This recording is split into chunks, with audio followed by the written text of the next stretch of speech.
যত বড়ই পাপী হই না কেন মা, পাপ তো আমাদের দ্বারা হবে, মায়াবদ্ধ জীব, আমাদের দ্বারা নানান ধরনের পাপ হয়, আমরা মানুষের মনে আঘাত দিই, কষ্ট দিই। জীবনে যদি মনে হয় যে অনেক পাপ হয়ে গিয়েছে, তখন একটু গীতার কথা শুনবেন। ভগবান অভয় বাণী শুনিয়েছেন গীতার মধ্যে। ভগবান বলছেন কোনো ভয় নাই।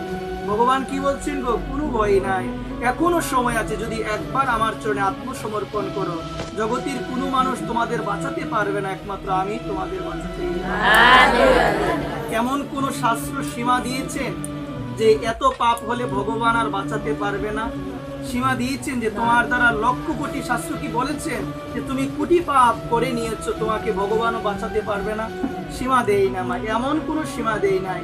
আমার বিনোদ বিহারী বাবাজি মহারাজ বলছেন, শাস্ত্রী এমন কোনো সীমা দেই না যে রাধারানী আমাকে বাঁচাতে পারবে না।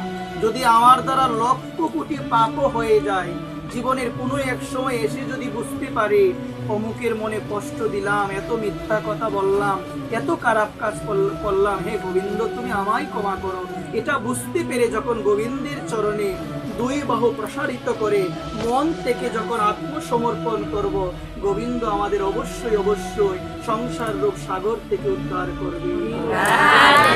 এটি একটি সাগর, এটি কি গো মা? দুঃখময় সাগর। এই সাগরে সবাই আমরা আবুডুবু কাচ্ছি, মায়ার মধ্যে বেশি গিয়ে সবাই আবুডুবু কাচ্ছি। নদীতে ধরো মা, নৌকা থেকে আমি নদীতে পড়ে গেলাম, এখন কেউ আমাকে উদ্ধার করবে? আমি যদি দুইটা বাহু তুলে না দিই, আমাকে কি উঠাতে পারবে কি এত সহজে? আওয়াজ নাই, পারবে কি? এই জন্য বলছেন মহাজনগণ, এটা হলো মায়ারূপ সমুদ্র। এই সমুদ্রের মধ্যে সবাই আমরা ডুবে গিয়ে হাবুডুবু কাচ্ছি।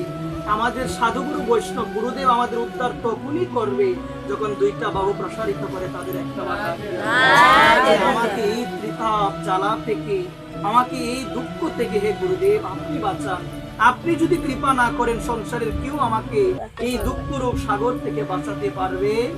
মা পারবে কেউ বাঁচাতে? এই সাগর থেকে কেউ বাঁচাতে পারবে না। শুধু বাঁচাতে পারবে সাধুগুরু মহাত্মা, শুধু বাঁচাতে পারবে গীতা মা। গীতা মা ছাড়া কেউ বাঁচাতে পারবে না। গীতাই তো বলছেন যে তো সর্বাণি কর্মাণি ময়ি সংন্যস্য মৎপর অনন্য এইব যুগেন মাম ধ্যান্ত উপাসতে তেষাম অহম সমুর্গতা মৃত্যু সংসার সাগরাৎ ভবামি ন চিরাৎ পার্থ ময়্যাবিষীত চেতসাম।